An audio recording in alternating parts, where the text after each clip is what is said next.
오늘 이제 로마서 15장 되겠습니다. 다음 주는 16장에서 로마서 교재를 마치도록 하겠습니다. 오늘 15장 1절서부터 33절까지인데 같이 읽은 말씀은 1절서부터 6절까지 같이 읽도록 하겠습니다. 찾으셨으면 함께 읽겠습니다. 시작. 강한 우리는 약한 사람들의 약점을 돌보아 주고 우리 자신을 기쁘게 하지 말아야 합니다.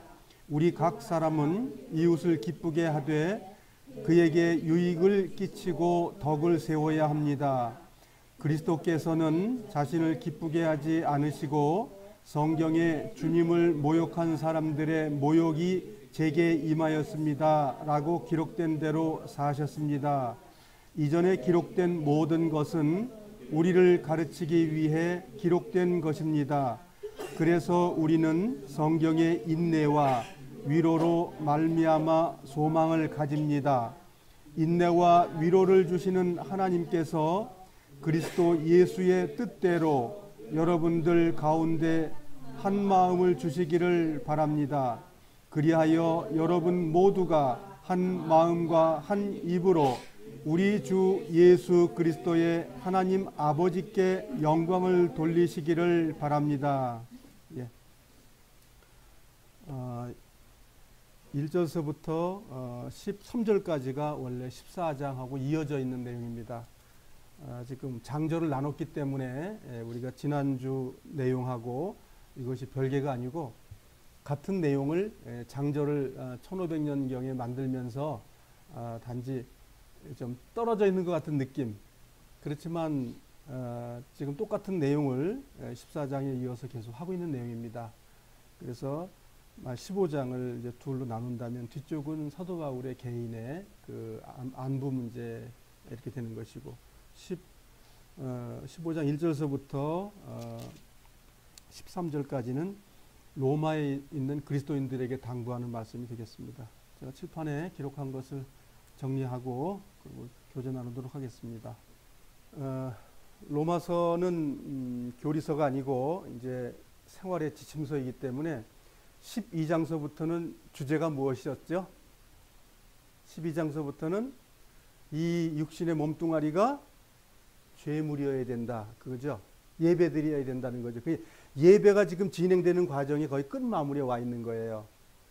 그러니까 이걸 교리적으로 뭐 하라 마라 그런 내용이 아니고 주님이 내 안에 들어오셔서 그때부터 함께 걸어가는 모습에서 나와야 될 이야기들이에요. 만일 우리의 생활에서 이런 것이 안 된다면 그건 주님이 없는 사람이에요. 주님을 구하고 원한 사람은 이 삶이 되지만 주님이 마음에 성령의 영이 없는 사람은 이렇게 못 사는 거예요. 만일 이 말씀을 보고 내가 이렇게 안 살았다 그러면 주님을 빨리 모셔오셔야 돼요. 어느 교단에서 말하는지 부르면 오는 것처럼 우리가 영 안에 들어가서 주님께 나아가고 부복하고 구하면 주님께서 우리 안에서 역사하셔요. 나가고 들어오는 문제가 아니라 와 계신 분을 우리가 함께하지 않는 부분과 아예 없는 부분 둘 중에 하나겠죠.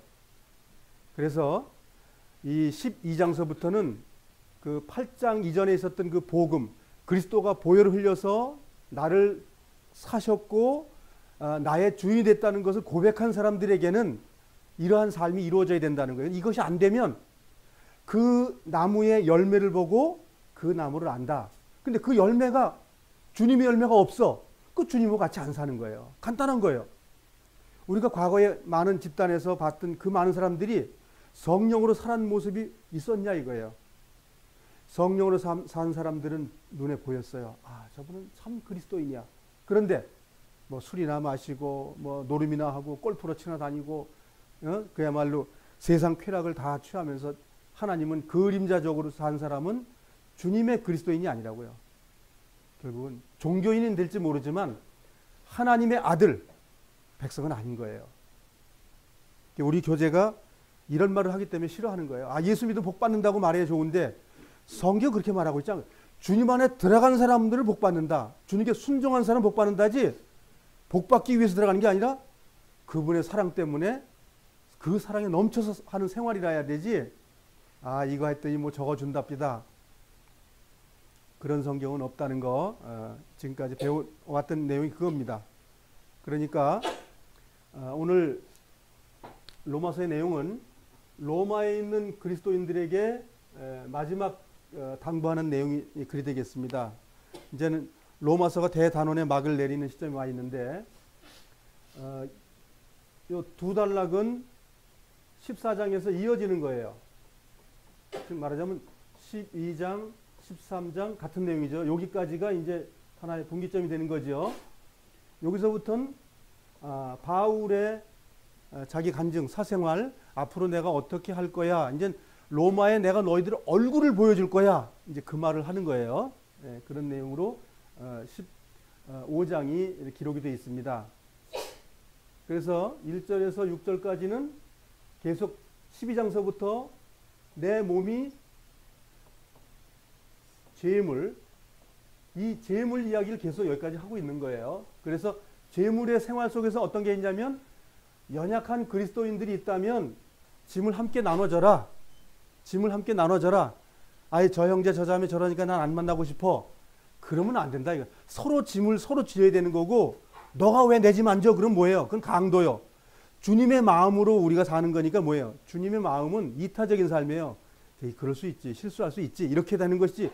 왜 나한테 실수하는 거야? 만약 이렇게 따진다 그러면 그거는 형제자매의 칼을 들이대는 거예요. 사랑의 반대가 되는 거죠. 그래서 우리는 서로 짐을 져라. 내가 해요. 그리스도의 영과 함께 해요. 그렇죠.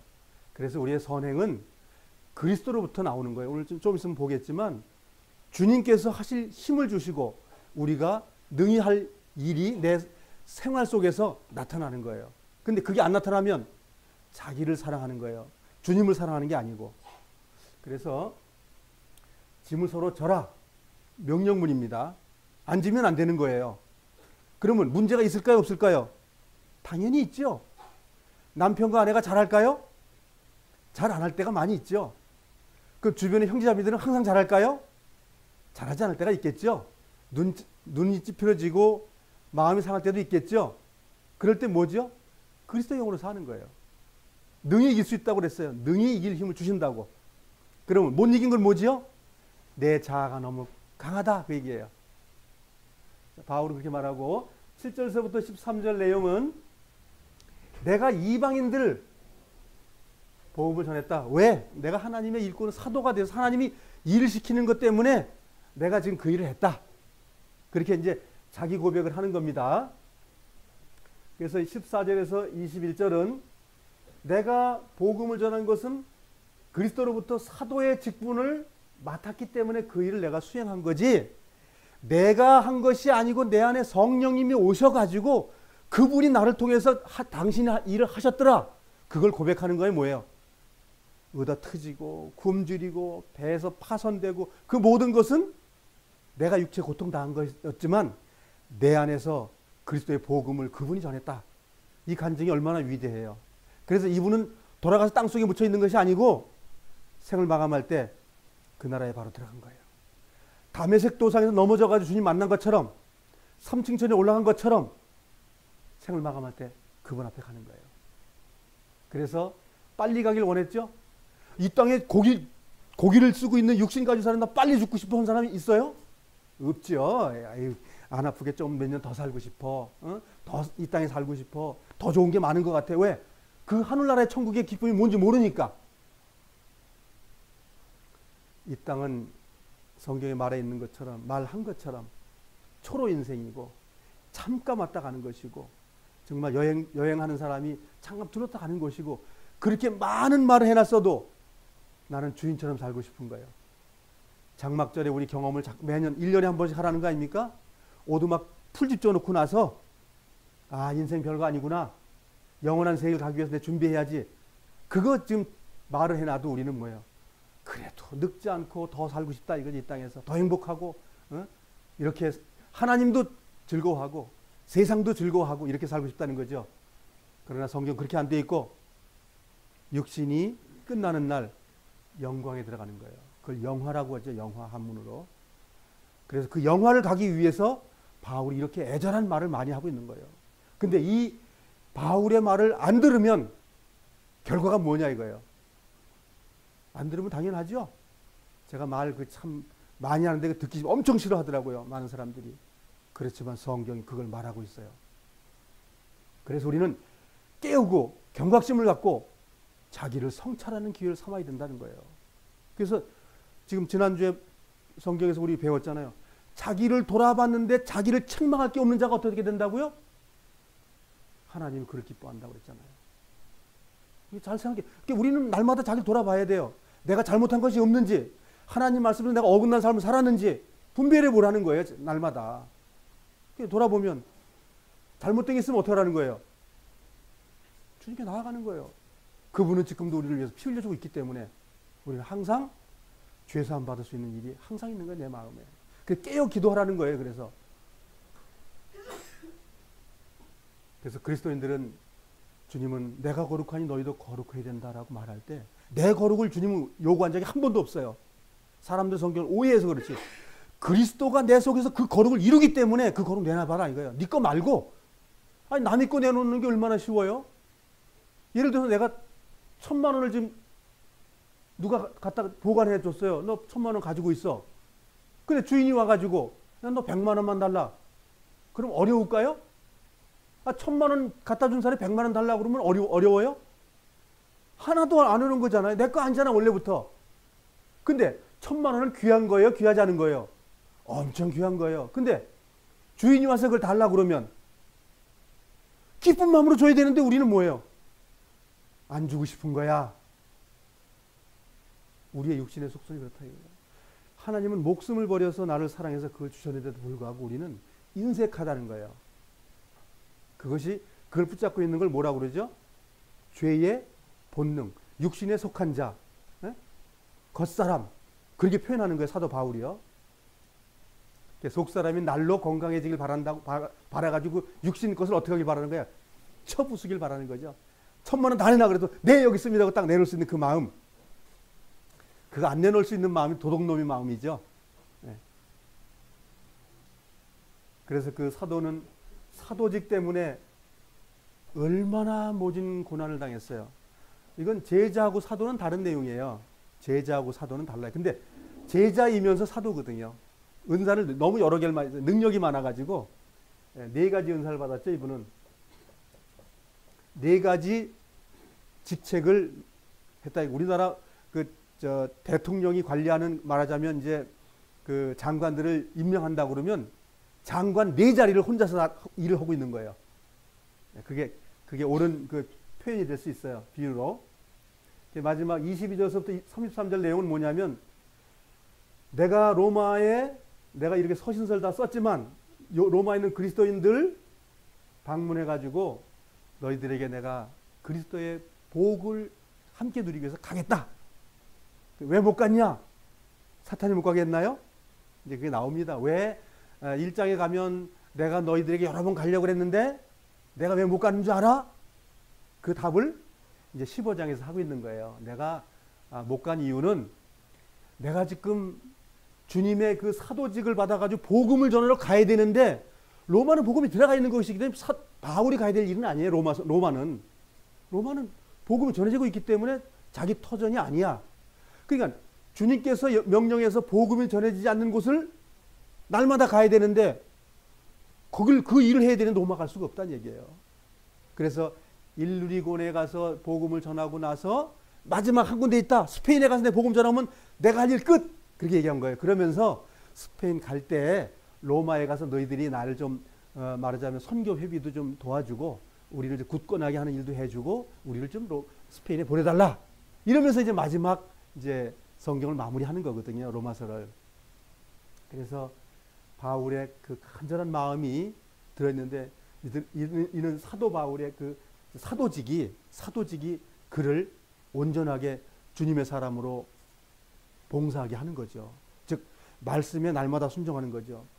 바울하고 비슷한 사람이 구약에 누구라고 그랬죠? 니느웨로 가다 도망간 사람이 누구예요?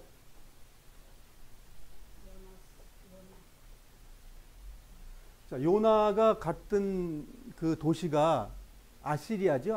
아시리아가 무슨 나라예요? 이스라엘 백성을 아주 강압 통치를 하고 아주 세금을 강하게 물리고 통치를 하니까 얼마나 힘들어요. 근데 그 도시에 가서 복음을 전하고 한 거예요. 하나님께서. 요나는 안 갑니다. 그랬죠? 가가지고 로마 도시가 40일이면 부서져야 돼. 안 부서지니까 속이 상해가지고 그냥 망동쿨에 막 과를 막 뿜고 그러죠? 하나님 나 목 따서 죽여주시오. 막 그렇게 하잖아요? 근데 바울은 어떻게 했어요? 똑같은 상황이거든요. 로마를 향해서 로마에서 복음 전해야 된다. 로마에서 편지를 쓴다. 안 하고 싶은 거예요. 육신적으로는. 원수 같은 로마에 있는 사람들에게 그 로마에 가서 복음을 전하는 그 문제는 요나하고 같은 내용이라고 급이. 그러니 이 바울의 말하자면 유대 민족의 그 피 흘린 것 때문에 자기 그 백성을 사랑하는 게 얼마나 크냐고요. 근데 그거 내비두고 이방인 복음 전하고 그러면 이 바울이 오케이 이렇게 하겠어요? 하필이면 왜 날 이방인 보내? 유대인에게 좀 복음 전하라고 하지? 그런 마음이 속에 있었을 거예요. 그러니까 이렇게 해서 로마서 15장 다음에 16장은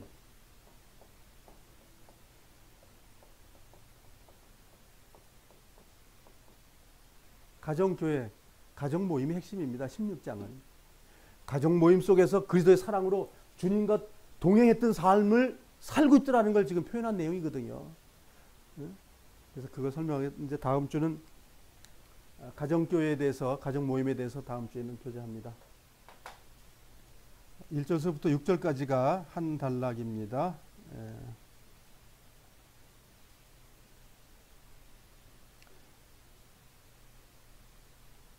1절서부터 3절까지 먼저 한번 읽겠습니다.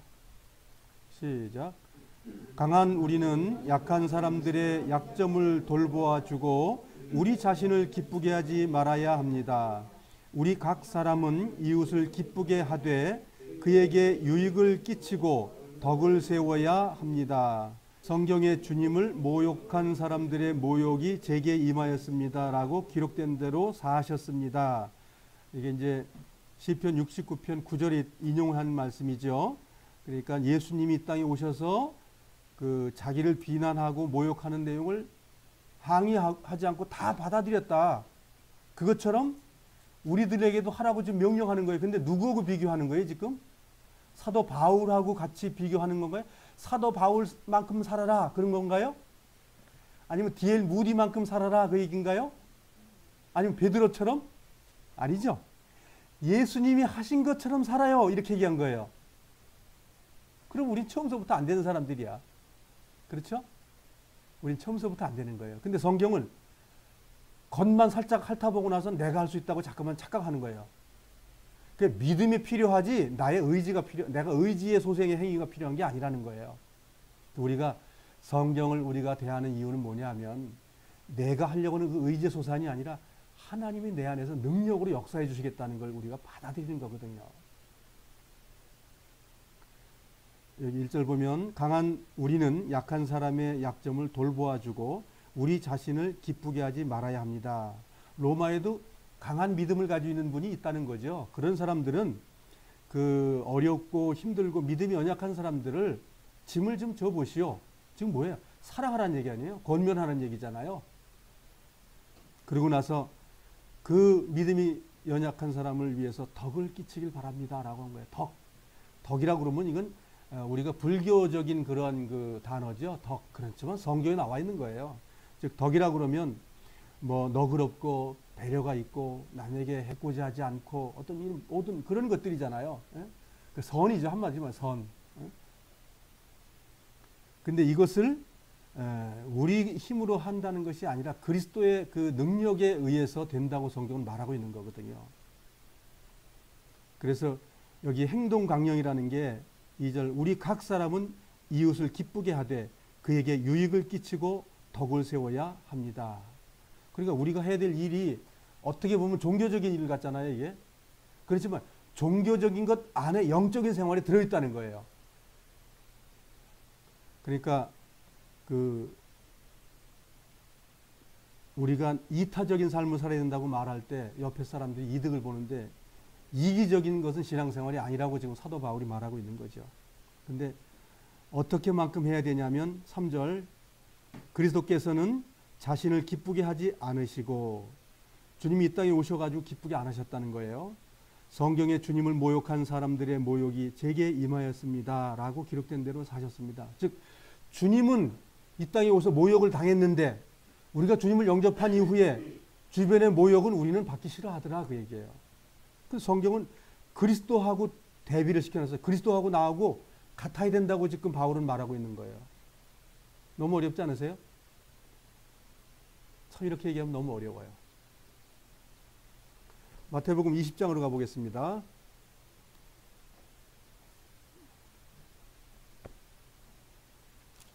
마태복음 20장 25절입니다.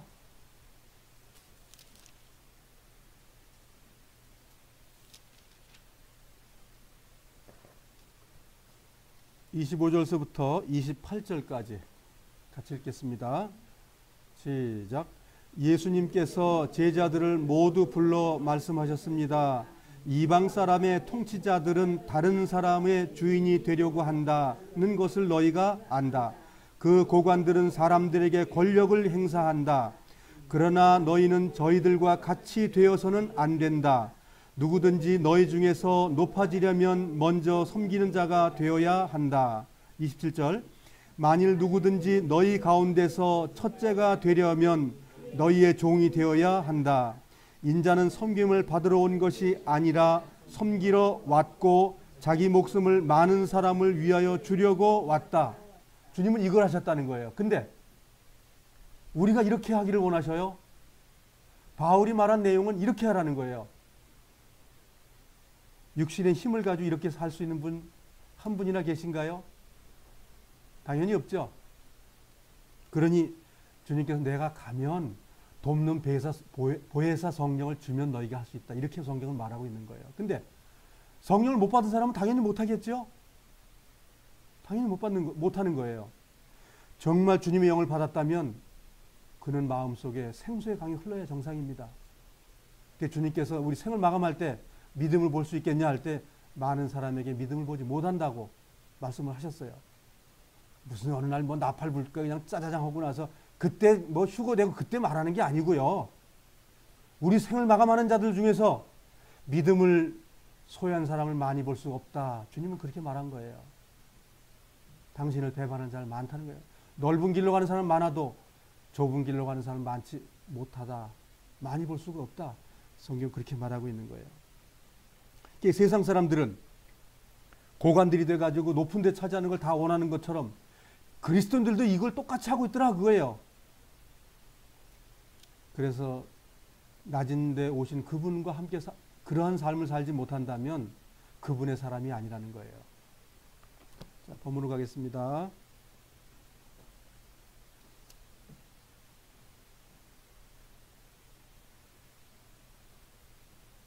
(4절) 같이 읽겠습니다. 시작. 이전에 기록된 모든 것은 우리를 가르치기 위해 기록된 것입니다. 그래서 우리는 성경의 인내와 위로로 말미암아 소망을 가집니다. 우리가 어떻게 해야 소망이 있다는 거죠? 주님처럼 살아야 소망이 있다고 말하는 거예요. 사도 바울이 참 말을 어렵게 계속하지요. 예수 믿으면 복 받는다고 말하면 얼마나 좋을까요? 다 됐다고 말하면. 근데 이 끝이 거의 와도 다 된다는 말이 없어요. 그 성경을 옳게 분별해서 봐야 됩니다. 어느 날 주님 영접했기 때문에 갖는 그런 천국이 아니라는 거예요. 지금 내 삶 속에 주님과 동행하는 그 하늘나라를 경험하고 살아가는 사람이 생을 마감할 때 가는 거예요. 그것이 하나님 나라입니다. 그 구원파에서 한번 경험했던 걸로 가는 장소가 아니에요. 만일 그 교리를 가지고 있다면 이 로마서는 갖다 버리시길 바랍니다.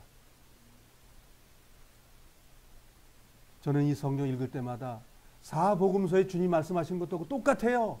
조금도 안 틀립니다. 사복음서를 한 50번만 읽어보십시오. 그러면 이들이 말한 사도와 제자들이 쓴 이 성경 말이 무엇인지를 다 알 수 있습니다. 그 나라는 쉽게 가는 나라가 아닙니다. 주님의 은혜는 내 생이 마감할 때까지 나에게 와 있습니다. 문 앞에 와 있습니다. 내가 문을 열기만 하면 그분은 역사하십니다.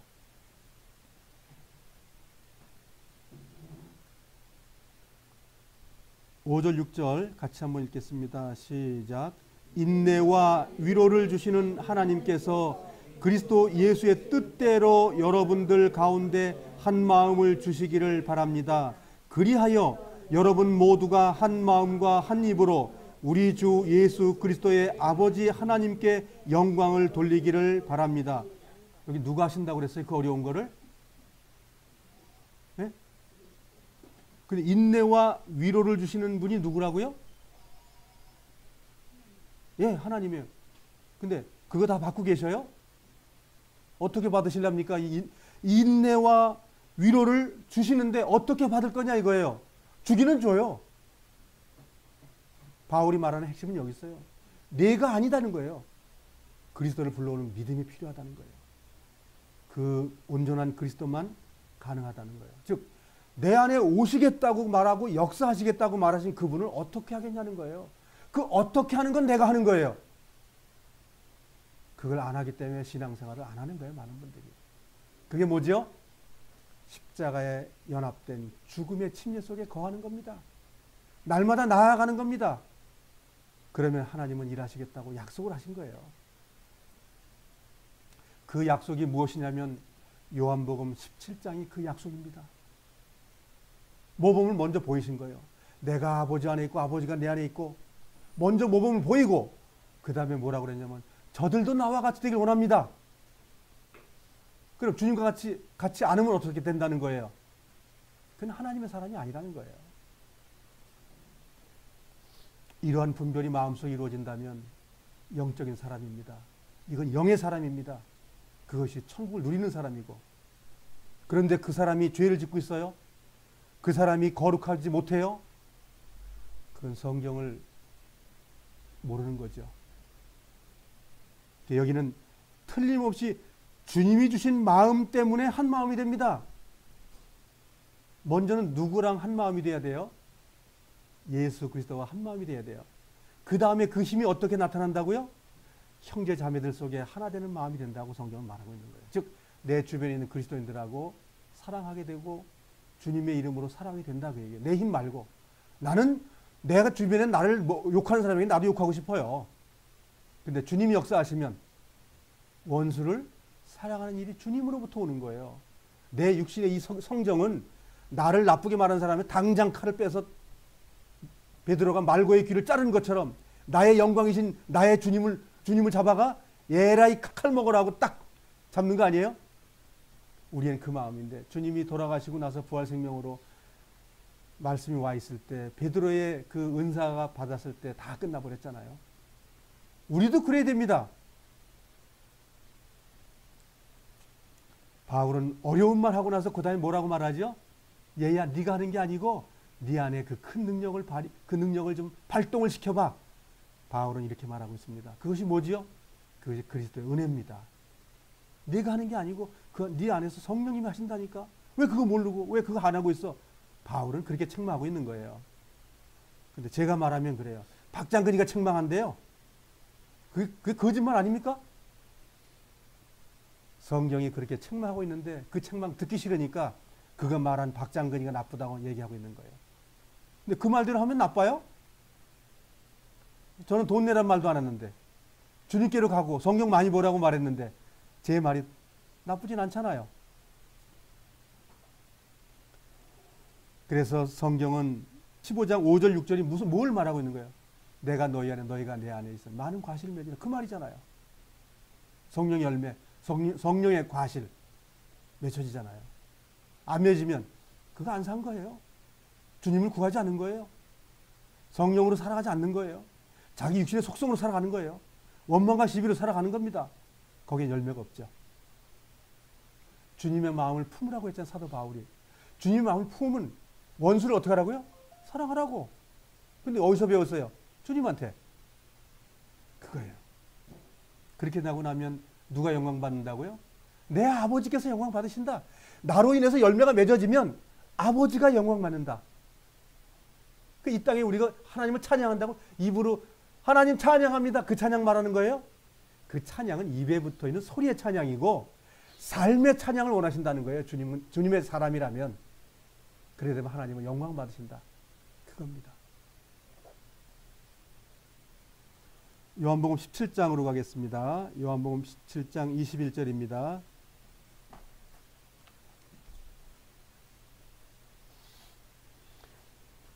요한복음 17장은 사람들이 많이 오해하는 성경입니다.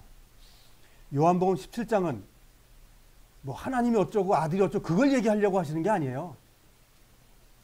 육신으로 오셨던 그 보이는 하나님이 보이지 않는 하나님의 속성을 얘기하고 있는 거예요.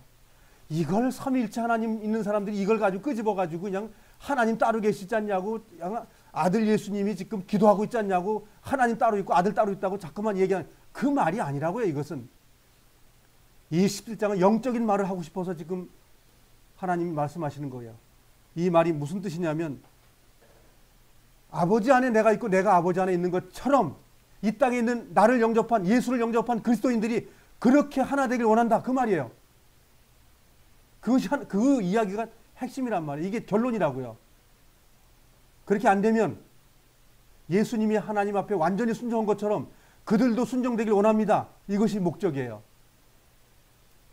성경을 너무 엉터리처럼 성경을 보기 때문에 어떤 이론에 잠깐만 이 성경을 쫙 맞추기 때문에 문제가 되는 거예요. 그냥 성경대로 읽으면 되는 겁니다.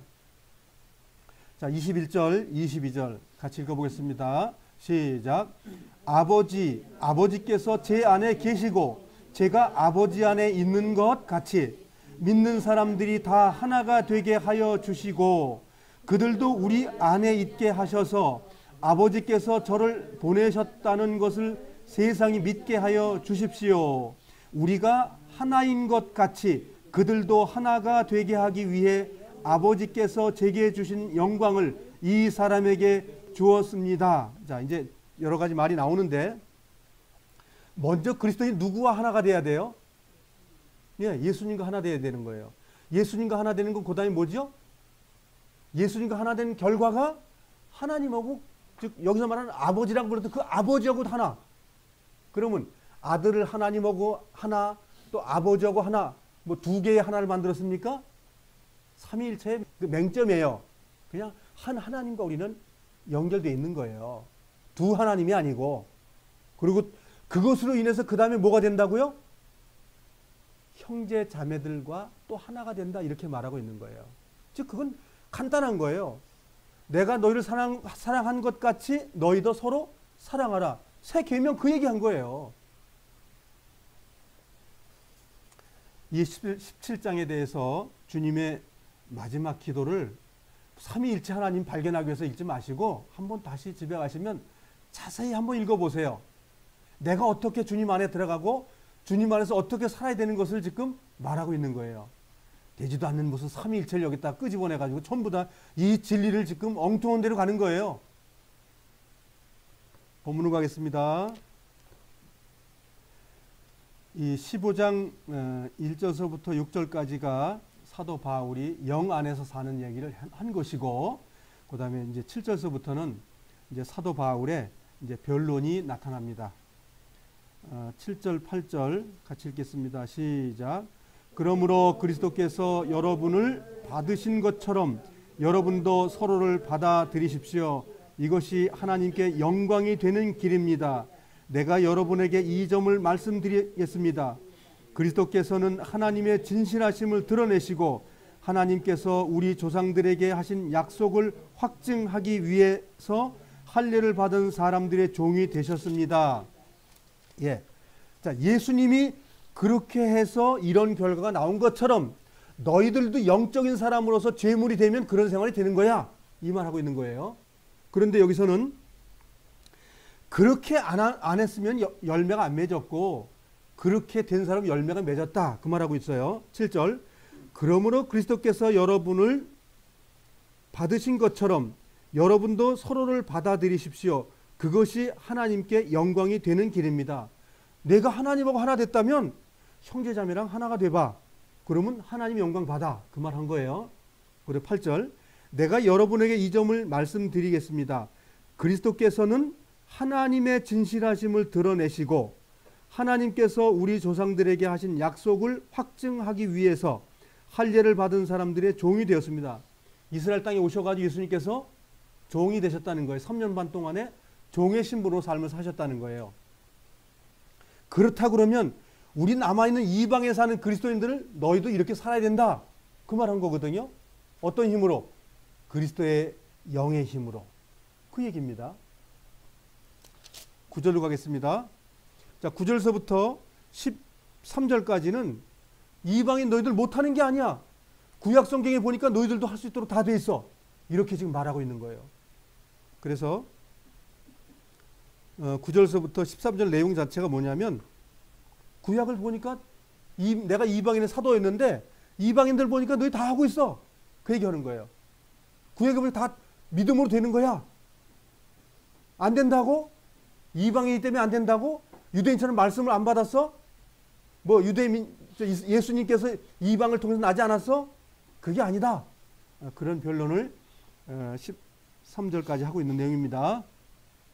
9절 읽겠습니다. 그래서 이방인들이 하나님께 베푸신 자비에 대해서 하나님께 영광을 돌리게 된 것입니다. 성경에 이렇게 기록되어 있습니다. 그러므로 내가 이방인 중에서 하나님을 찬양하고 주님의 이름을 찬송하겠습니다. 10절 또 이렇게 기록되어 있습니다. 이방인들아 하나님의 백성과 함께 기뻐해라. 11절 또한 이런 말씀이 있습니다. 너희 모든 이방인들아 주님을 찬양하여라. 너희 모든 백성아 그를 찬송하여라. 12절 또 이사야는 이렇게 말했습니다. 이새의 뿌리에서 나와 이방인들을 다스릴 이가 올 것이다. 이방인들은 그분에게 소망을 두리라. 저기 이방인들이 그분은 누구예요?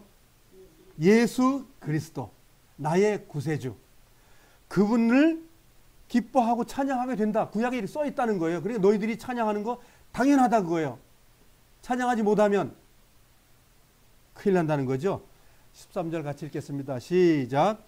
여러분들이 하나님을 신뢰할 때 소망의 하나님께서 모든 기쁨과 평강으로 여러분을 채우셔서 성령의 능력으로 여러분에게 소망이 차고 넘치게 하시기를 바랍니다. 답이죠. 그래서 이방인이 주님을 영접했으면 그건 굉장히 귀한 것인데 주님을 먼저 신뢰해라. 생활 얘기입니다. 주님을 영접하고 죄사함 받은 그 속죄, 구속의 문제가 아니고 주님과 함께 살아가는, 함께 걷는 생활을 얘기하는 거예요. 죄물의 문제를 말하는 겁니다. 여기서는. 주님을 신뢰할 때 소망의 하나님께서 모든 기쁨과 평강으로 여러분을 채우셔서 주님이 채우신답니다. 주님이 채워지면 기쁨과 평강이 우리를 차고 넘친다고 말하고 있는 거죠. 그러니까 우리가 하나님을 신뢰한다는 것은, 신뢰가 뭐예요? 믿음이요. 믿는 거예요. 믿음 결과는 행위가 바로 쫓아온다는 거예요.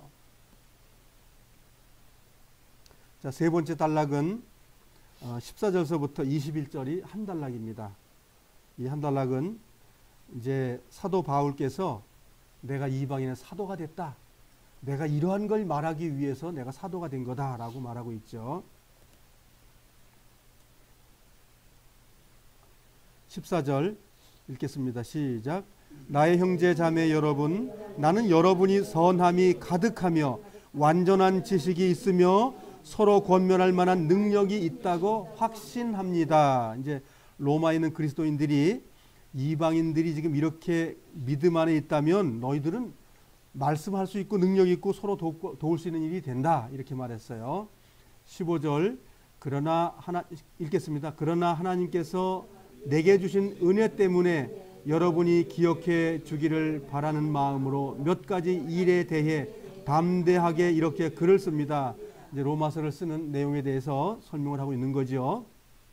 16절 하나님께서는 나를 이방인을 위한 그리스도 예수의 일꾼이 되게 하셨습니다. 나는 이방인들이 성령으로 거룩하여지고 하나님께서 받으실 만한 제물이 되도록 하기 위해 하나님의 복음을 전하는 제사장의 직무를 담당하였습니다. 로마에 있는 사람들에게 두 가지 직책을 했다는 거죠. 일꾼으로서의 죄사함의 복음과 재물에 대는 복음을 내가 직무를 맡았다 이렇게 말하고 있죠. 한 가지가 아니라 두 가지. 구원의 복음 확실하게 너희들 되어야 된다고 말했고, 그 다음에 그것이 되었다면 12장에서부터는 뭐예요? 완전한 재물, 하나님께 드려지는 재물에 대해서 내가 너희들에게 하나님께로부터 위임받은 거 말한 거야. 그 얘기한 겁니다. 17절 읽겠습니다. 그러므로 나는 그리스도 예수 안에서 하나님을 섬긴 일을 자랑스럽게 생각합니다. 18절 그리스도께서 내가 전하는 말과 행동을 통해 이방인들을 하나님께 복종하게 하신 이 일 외에는 어떠한 것도 감히 말하지 않겠습니다. 근데 우리가 성경 읽어보면 바울이 얼마나 고난 많이 당했어요. 그렇지만 그 모든 것보다 더 귀하게 여기는 것은 그리스도의 그 능력이 나타났다는 걸 얘기하는 거예요. 나를 통해서, 내 연약함을 통해서 하나님 일하셨습니다. 이렇게 말하고 있다는 거죠. 19절 시작. 이방인들이 하나님께 복종하게 된 것은 표적과 놀라운 일과 성령의 능력으로 이루어졌습니다. 나는 예루살렘에서부터 일루리곤에 이르기까지 모든 지역을 다니며 그리스도의 복음을 편만하게 전파했습니다.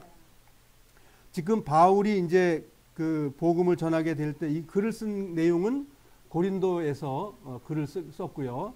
이제 베베잠을 통해서 이걸 보냈다고 그러는데, 이제 이방의 그 은사를 받아서 내가 지금 일하고 있는 것은 예루살렘에서부터 시작해 가지고 이제 일루리곤, 즉 로마의 옆에 나라까지 이제 왔다는 거예요. 전부 로마가 다 이제 지배하고 있었던 그 나라의 일루리곤에 가서 거기까지 복음을 전했다. 이렇게 말을 하고 있는 거죠. 그리고 나머지 이제 스페인에 가서 이제 복음을 전해야 되겠다는 걸 이제 말하고 있는 거죠. 20절 나는 다른 사람이 닦아놓은 터 위에 집을 세우지 않으려고 그리스도의 이름을 들어보지 못한 지역에 다니며 복음을 전하는 일에 힘썼습니다. 이것은 예수님께서 70인의 사도를 보내면서 하신 말씀이 그거잖아요. 다른 사람의 터 위에 세우지 말라고 성경에 기록되어 있잖아요. 두벌 옷도 가지 말고 두벌 신발도 가지지 말아라 이런 말 했잖아요. 거기 가면 내가 너 먹을 거 다 준비해놨다. 너 옷 입을 거 다 준비했다. 그러죠? 그게 이제 신약 성경에 이렇게 보면 그렇게 돼 있잖아요. 그 복음 전에는 그 집에 가서 그 복을 빌라 그랬잖아요. 그 집에 복을 비니까 그 집에서 뭐예요? 밥 주고 먹을 거 주고 입을 거 주고 다 줬다는 말이에요. 그 집이 가난하다고요? 그 집이 부자이면서 주님을 영접할 마음이 있는 사람이에요. 21절입니다. 성경에 이렇게 기록되어 있습니다. 주님에 대한 소식을 받지 못한 사람들이 볼 것이요 듣지 못한 사람이 깨달을 것입니다. 이게 이제 하나님께서 준비했다는 걸 바울은 알고 있는 거죠. 그래서 고린도 교회 될 때, 또 빌립보 교회 될 때, 그 데살로니 교회가 될 때 이런 것을 다 경험하고 보니까 이런 일이 됐다 이렇게 말하고 있는 거죠. 예, 그 사도 바울이 자기가 하나님 이방인들을 향한 하나님의 은사를 받은 사람이다 이렇게 했는데, 은사를 받았는데 바울 내가 한 게 아니고 하나님의 능력이 나를 통해서 그렇게 능력이 나타난 거야. 자기의 겸손을 지금 나타내는데, 만약 요즘에 대한민국의 그 교회 리더들이 만약 이런 일이 됐다면 뭐라고 여기 대답을 하겠어요? 내가 한 거야. 내가 얼마나 능력이 있는데 나에게 하나님이 지금 꽂혀 있는 거야. 그렇게 해서 우두머리 되고 싶고 높은 데 올라갔겠죠. 지금 다 올라가 있는 사람들이지만, 그러나 성경의 하나님은 뭐라고 말하냐면 낮은 데 처해 있어라. 형제자매를 위해서 좀 봉사해라. 유익을 구해서 있어라. 종이 되고 있어라. 그런데 종이 주인 행세 다 하고 있죠. 네 번째 단락은 여기 바울의 로마 방문 계획인데, 이제 내가 로마에 가서 로마의 복음 전하러 가는 것이 아니라 스페인의 복음 전하러 가는 거. 로마의 끄트머리입니다. 스페인은 그때 당시에 내가 거기에 가서 복음을 전해야 되는데, 갈 때에 나에게 도움이 됐으면 좋겠다. 또한 나를 위해서 기도해 달라. 이런 말로 이제 로마서를 이제 마무리 짓고 있는 내용이죠. 자, 22절 읽겠습니다. 시작. 내가 여러 차례 여러분에게 가려고 했으나 가지 못한 이유가 바로 여기 있습니다. 그래서 그 이유가 뭐냐면 이제 복음 전하는 그 장소 때문에 그랬다는 거죠. 뭐 마귀가 뭐 장난쳐서가 아니고 23절 읽겠습니다. 시작. 그런데 이제는 이 지역에서 더 이상 내가 일할 만한 곳이 없고 또 여러 해 전부터 여러분에게 가기를 원했으므로 24절 스페인으로 가는 길에 여러분을 방문하여 잠시 여러분과 함께 지내면서 기쁨을 나누다가 여러분의 도움을 받아 스페인으로 가기를 원합니다. 스페인 가기를 원한다는 건 이제 도움을 요청하는 건 뭐지요? 여비도 필요하죠. 여행 경비도 필요하다고요. 그리고 위로의 기도도 필요하다는 거죠.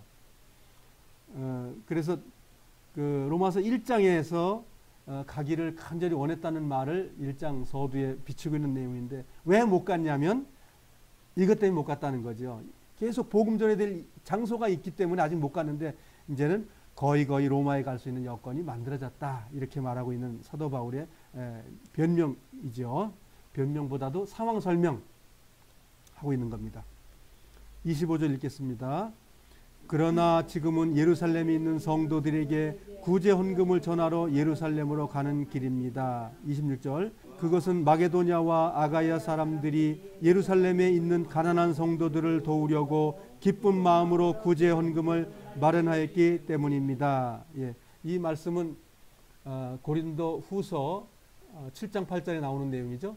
7장 8장 9장 거기에 이제 헌금에 대한 얘기가 나오잖아요. 형제를 돕는 일에 대해서는 형제를 돕는 것이라고 하는 게 사랑이죠.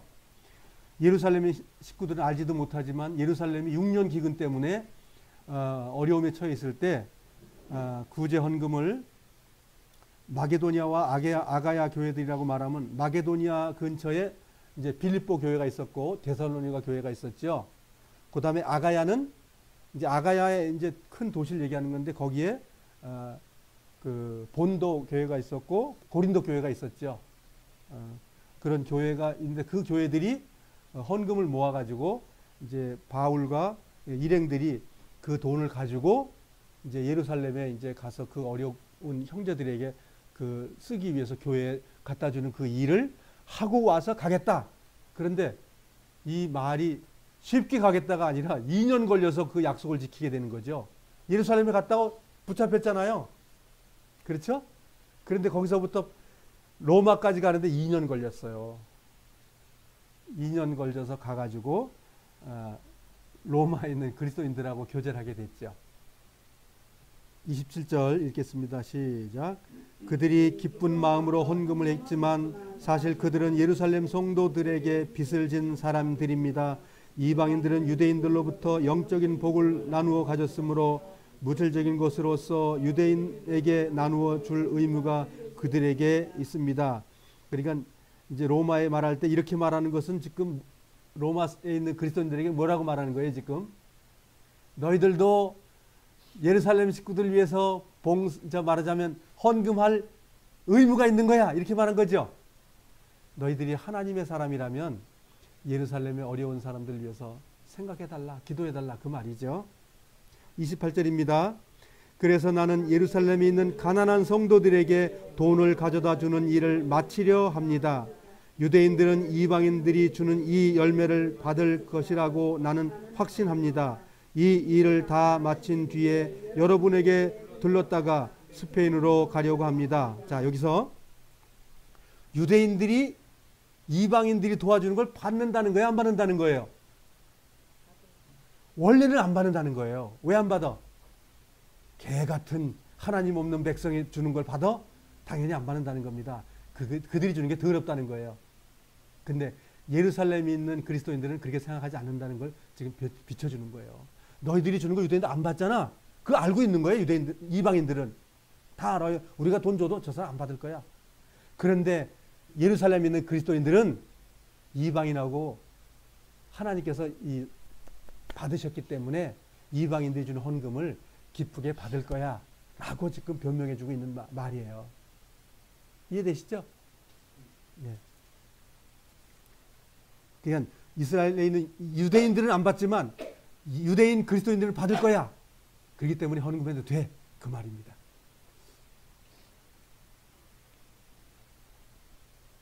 그런데 여기에 열매라는 말을 써요.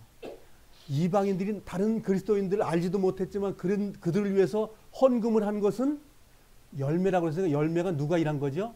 성령님이 일한 거예요. 그래서 열매가 된 거예요. 우리는 맨날 열매 그러면 데리고 와서 구원시켜야 열매라고만 하고 그렇게 얘기하는데 성경은 형제자매의 어려운 일을 돕고 기도하고 하는 것이 열매라고 성경은 말하고 있는 거죠. 갈라디아 5장에도 그 말이 있는 것이고요. 29절 읽겠습니다. 시작. 내가 여러분에게 갈 때에는 그리스도의 넘치는 복을 가지고 가게 되리라고 생각합니다. 30절. 성도 여러분, 우리 주 예수 그리스도와 성령의 사랑으로 여러분에게 부탁합니다. 내가 기도하듯이 여러분들도 하나님께 간절히 기도해 주시기를 바랍니다. 누구의 이름으로 기도해 달라고요? 성령의 사랑의 열매로. 참 그리스도 처음서부터 그리스도예요. 마지막 끝날 때까지 그리스도의 영 끝날 때까지 그렇습니다. 믿음이 충충하니까 네 힘으로 한번 해봐. 성경 그렇게 말하고 있지 않아요. 믿음이 크다는 것도 주님이 하시는 겁니다. 31절 읽겠습니다. 유대에 사는 믿지 않는 사람들에게서 나를 구해달라고 기도해 주시고 내가 예루살렘으로 가져가는 구제 헌금을 그곳 성도들이 기쁘게 받을 수 있도록 기도해 주십시오. 한쪽에는 잘 받아줄 거라고 예측해 놓고 한쪽엔 그걸 위해서 기도해 달라는 거예요. 이율배반적이죠, 성경이. 유대인들은 이방인의 돈 안 받습니다. 그런데 유대인들, 우리는 깨끗한 양심으로 준 거니까 유대인 그리스도인 받으시오. 또 한쪽엔 유대인 예수 믿지 않는 사람들이 바울을 어떻게 했죠? 저거 죽이지 않으면 나는 밥도 안 먹는다고 지금 하고 있었지 않았습니까? 유대인들이. 근데 그가 다시 예루살렘에 갔을 때 어떤 일이 벌어지겠어요? 저 쳐죽일 이단, 저 매국노, 바울 저 잡아 죽여야 돼. 그 일이 당연히 일어나는 거 아닙니까? 그래서 내가 예루살렘에 가는 것을 위해서 기도해 달라고 얘기한 거예요. 이 상황적인 역학관계는 그냥 단순하지 않습니다. 굉장히 어렵고 돌에 맞고 죽임에 임하는 그 일을 바울이 한 거예요. 말하자면 하나님의 나라의 비밀 군인? 우리나라 따지면 지금 독립운동한 사람들 굉장히 이렇게 좀 국가를 위해서 한 사람들 높이 평가하잖아요. 그때 당시 일본 사람들은 뭐예요? 다 죽이잖아요. 독립 군인? 그 다음에 무슨 독립운동? 다 죽이잖아요. 지금 사도 바울의 상황은 그러한 상황하고 같은 거예요. 그러니 얼마나 자기를 주님께 나아가고 그 일을 할 수 있도록 기도해 달라고 말했던 거예요. 이러한 그 깊이 있고 그때 상황적인 걸 안다면 우리가 성경을 더 깊이 연구해야 되는 거예요. 그냥 달달달달 읽어버리면 될 일이 아니라는 거예요. 그렇게 된다면 내가 그를 위해서 기도해야 되고 내가 하나님의 사람으로 어떻게 살아야 되는지 주님 아니면 안 된다는 것. 우리가 안 되는 이유가 뭐예요? 날마다 교회가 나오지 않습니까? 그것이 되기 위해서는 그리스도가 필요하다는 거예요. 그래 날마다 주님이 필요한 거예요. 보혈은 얼마만큼 탱크에 저장되어 있습니다. 내 평생의 그 죄를 해결할 수 있는 피가 준비되어 있어요. 그걸 가져올 수 있도록 사용하십시다. 주님이 후히 주시고 명이 넘치도록 주신다고 되어 있습니다. 32절 33절 같이 읽겠습니다. 시작. 그렇게 되면 나는 하나님의 뜻을 따라 기쁜 마음으로 여러분에게 가서 여러분과 함께 쉴 수 있을 것입니다. 평강의 하나님께서 여러분 모두에게 함께 하시기를 바랍니다. 아멘. 천국을 바울이 뭐라고 표현했어요? 희락, 기쁨, 기도 이런 거잖아요. 어떠한 상황이 있어도 그것은 천국입니다. 생을 마감해도 천국입니다. 뭐 어느 날 나팔 불 때 기다리지 마십시오. 그것 때문에 신앙 다 망가집니다. 온갖 머릿속에 마귀가 갖다 집어넣어줍니다. 이것도 아니고 저것도 아니고 계속 갖다 집어넣어줍니다. 그래서 깨끗한 양심으로 성경으로 돌아가면 많은 깨끗한 그리스도인들은 지금 7년 대궐 다니고 뭐 이런 거 성경 없는 거 사람들이 만드는 이론이라고 말합니다. 그런 것은 에덴 동산에서 아담을 꼬인 그런 마귀의 이야기하고 똑같다고 말하는 거예요. 그거 내려놓으면 내가 지금 어떻게 살 것이냐가 나오는데, 아, 이스라엘이 어떻게 된대요? 지금 예루살렘이 어떻게 된대요? 뭐 예루살렘 성전이 지어져야 된다. 계속 그런 엉뚱한 말을 갖다 집어넣어주는 건 뭐예요? 머릿속에 안 빠져드는 거예요. 한 번 들어오면 안 나가는 거예요. 성경이 왜 저렇게 말하고 있지? 계속 성경 왜 이렇게 써 있지? 사도 바울 왜 이렇게 말하고 있지? 베드로 왜 이 말하고 있지? 우린 이렇게 하고 있는 거예요. 더러운 것이 들어와 가지고 깨끗한 것이 내 마음에 들어오질 못하는 거예요. 그래서 어린아이 같지 않으면 천국을 못 들어간다고 말한 것처럼 우리는 생각해야 돼요. 내 양심이 하나님 앞에 정말 깨끗한지, 남이 말한 거 다 내려놓는 그 힘, 그게 거룩함입니다. 그런 거 자꾸 갖고 들어오면 결국은 주님 말씀이 안 들어오는 거예요. 여기 아멘이라고 쓴 것이 굉장히 큰 겁니다. 아멘 됩니까? 아멘 하라는 명령어입니다. 이거는 그냥 되는 게 아니기 때문에 주님과 동행해야 됩니다. 그것은 천국이에요. 그 사람은 마음에 안식이 있습니다. 주님의 평강이 있습니다. 내가 아프든지 내 주변 상황이 악한 그런 여러 가지 그 나쁜 일이 있다 하더라도 그거는 평강이에요. 그건 천국입니다. 천년왕국 따로 구하지 마십시오. 이 땅에서 그 왕국이 이루어지는 것은 하나님의 백성이기 때문에 왕국이 이루어진 것이고 나를 하나님이 통치한다는 나의 고백이 되는 겁니다. 마지막으로 골로새서 3장 보고 오늘 교제 마치도록 하겠습니다. 골로새서 3장 15절입니다.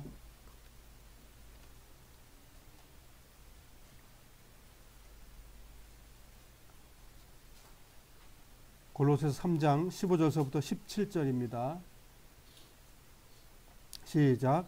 그리스도께 받은 평화로 여러분 마음을 다스리십시오. 여러분은 평화를 위해 부름을 받아 한 몸이 된 것입니다. 항상 감사하는 생활을 하십시오. 그리스도의 말씀으로 여러분의 삶을 풍성히 채우십시오. 주신 은혜로 서로를 가르치고 채워주기 바랍니다. 시와 찬양과 신령한 노래로서 감사한 마음을 하나님께 아뢰십시오.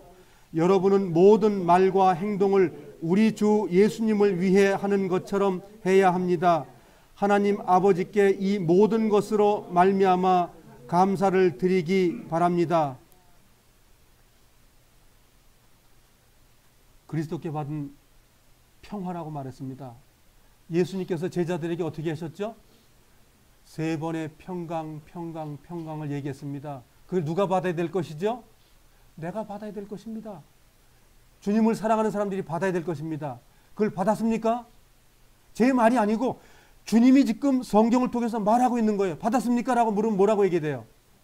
받았다고 우리는 아멘 해야 됩니다. 그럼 그 다음에 문제가 되겠죠? 그 평강 잃어버리면 누구 문제예요? 자기의 문제입니다. 그래서 그걸 받았다면 감사한 생활로 가야 된다는 거예요. 항상 감사요? 안 되지요? 16절 그리스도의 말씀으로 여러분의 삶을 풍성히 채우십시오. 답입니다. 그 평강과 항상 감사할 수 있는 것은 하나님의 말씀뿐이 없습니다. 말씀이 영이시고 말씀이 빛이십니다. 그래서 그분과 함께하는 생활이 천국의 생활이에요. 그래서 우리가 기도할 때 누구 이름으로 합니까? 왜 그랬을까요? 이 명령에 순종하는 거예요. 근데 그 순종이라는 것이 말의 순종이에요? 내 삶에 드리는 순종이에요? 성경은 말로 하라고 말하는 것이 아닌 내 삶으로 하라고 성경은 말하고 있는 거예요. 그래서 바울은 17절 한 번 더 읽어보겠습니다. 여러분은 모든 말과 행동을 우리 주 예수님을 위해 하는 것처럼 해야 합니다. 그렇게 살고 있습니까? 우리 모두가? 이 말씀에 비춰가지고 내가 살고 있습니까? 그 답을 해야 됩니다. 오늘 교제 마치겠습니다.